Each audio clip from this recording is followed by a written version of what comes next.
Alright guys, today we're diving into one of the most controversial topics in Fortnite history, the worst seasons ever. From broken mechanics to updates that had the entire community raging, we're ranking the absolute worst of the worst. And trust me, some of these will shock you. So, stick around, drop a like, and let's get into it. Let's kick things off with Season X, a season that was supposed to be a celebration of Fortnite's history, but instead became one of the most frustrating experiences ever. And the reason? One word: brutes. These massive, overpowered mechs could stomp, shoot, and completely destroy players with little to no counterplay. Even the best builders in the world couldn't stand a chance against them. Epic tried to defend them at first, saying they were meant to give casual players a chance. But let's be real.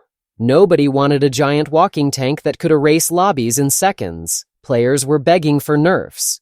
And even after multiple updates, the season still felt completely unbalanced. Even worse, Season X removed a ton of regular locations and replaced them with weird rift zones that changed mechanics in frustrating ways. And yes, we all remember the brutes, huge mechs that could wipe out squads in seconds. But that wasn't the only thing that made Season X so controversial. No, that honor goes to Taco Time. Epic's attempt at bringing some fun and chaos with Taco Time was definitely memorable, but it was a strange and awkward mechanic, especially when players were getting shot at while trying to enjoy tacos. While some players thought it was a fun change of pace, others felt like it was just another odd distraction that didn't fit the overall tone of Fortnite. And when you combine Taco Time with the uncontrollable brutes, Season X became one of the most polarizing seasons in Fortnite history. Now let's talk about Chapter 2, Season 6, the infamous Primal season.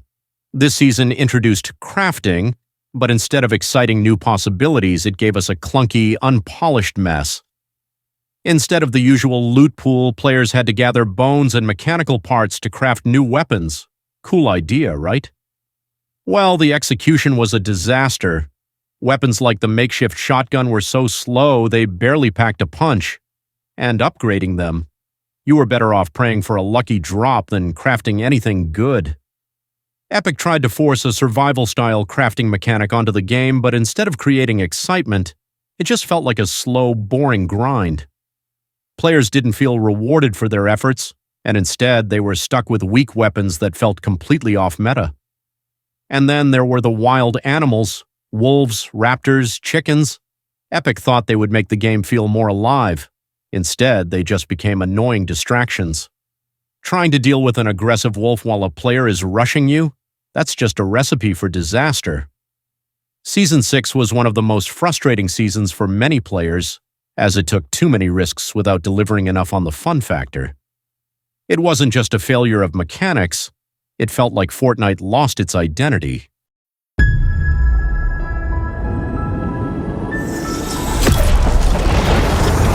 Now let's dive into Chapter 2, Season 1, the start of Fortnite's new chapter with an entirely new map and a fresh wave of excitement. Epic had big plans to re-energize the community after the end of Chapter 1, and the launch of this season was meant to be the beginning of something special. The map was beautiful, the mechanics fresh, and everyone was hyped about the possibilities. But there was one tiny problem. This season went on for way too long.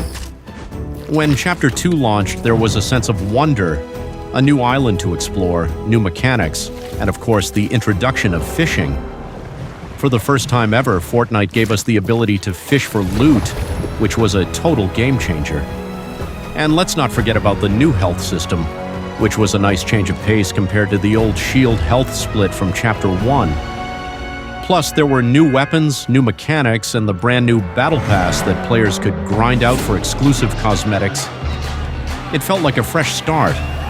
The map had beautiful landscapes, new POIs like the Authority, Salty Springs, and the new power plant that gave the map a whole new vibe, and the Storm Circle mechanics were looking better than ever. But here's the kicker. This season went on for 4 months. That's 120 days, a full third of the year, and while we had some great moments during that time, there were few updates and a lack of significant changes in the game. It felt like we were stuck in a never-ending loop. Epic had this big season planned, but didn't really deliver the constant updates and fresh content we were hoping for. Usually a Fortnite season lasts about 10 weeks, but this one felt like it was dragging on forever. Players were getting bored of the same old map and wondering when the next big change was coming. The community's excitement quickly began to turn into frustration. Now let's talk about Chapter 3, Season 3, the season where Fortnite took a break from the intense Battle Royale vibe and decided to give us a laid-back, fun-filled experience, the Vibin' season. While many players initially thought it would be a snooze fest, this season quickly grew into something unexpectedly enjoyable. For some, it was the perfect balance of chill gameplay and action-packed fun. So why was it so great?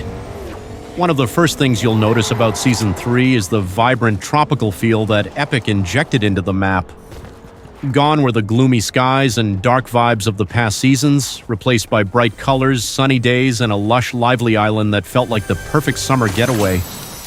Whether you were lounging by the reality falls or sliding down hills, the map just felt like a breath of fresh air. But beyond just the scenery, this season brought a host of fun mechanics that made it stand out.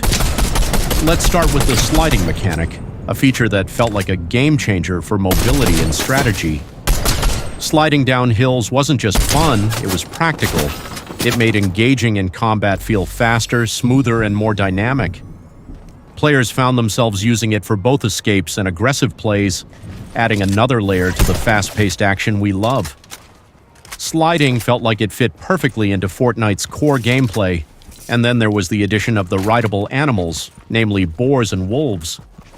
At first it might sound a bit quirky, but once you hopped on a boar and started charging through the map, you couldn't help but smile. It gave players a fun new way to traverse the island, and it felt like a playful change to the usual vehicles.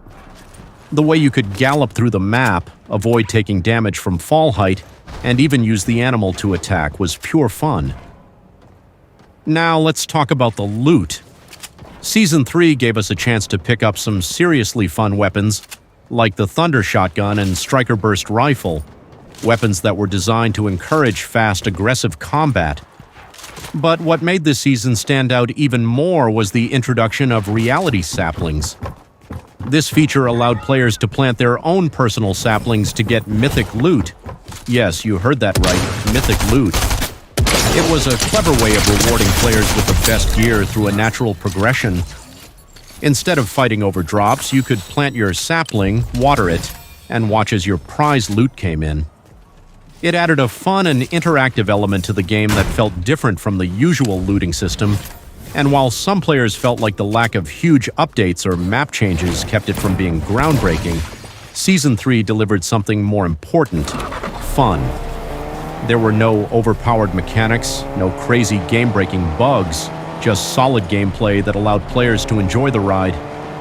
For those who liked a more relaxed, less stressful Fortnite, Chapter 3, Season 3 was the perfect season to just kick back, relax, and vibe with friends while still experiencing all the action Fortnite has to offer. So there you have it, 6 Fortnite seasons that players hated for various reasons.